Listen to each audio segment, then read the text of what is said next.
Welcome to McPlum, simple solutions served daily. In this video, I will explain how to secure your Trust wallet with a new secret phrase.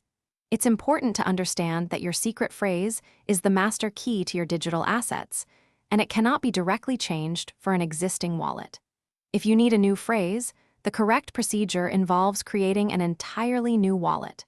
This method ensures the highest level of security for your funds.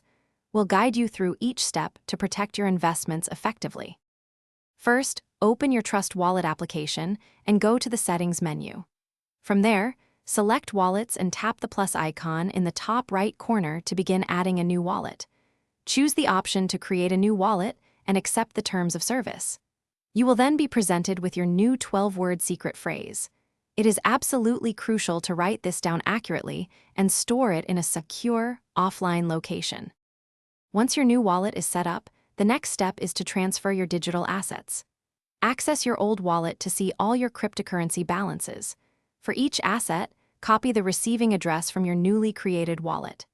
Then, initiate a transfer from your old wallet to these new addresses. Always double-check all transaction details, including the amount and the receiving address, before confirming any send operations to prevent errors. Finally, securing your new wallet is paramount. Store your new 12-word secret phrase in at least 2 or 3 secure, offline locations, such as a safe or a fireproof box. Remember, you should never share this phrase with anyone ever. Additionally, enable all available security features within the Trust Wallet app, like a strong passcode or biometric authentication. Regularly backing up your wallet and staying updated on best security practices will keep your funds safe. Thanks for watching. Stay juicy and subscribe.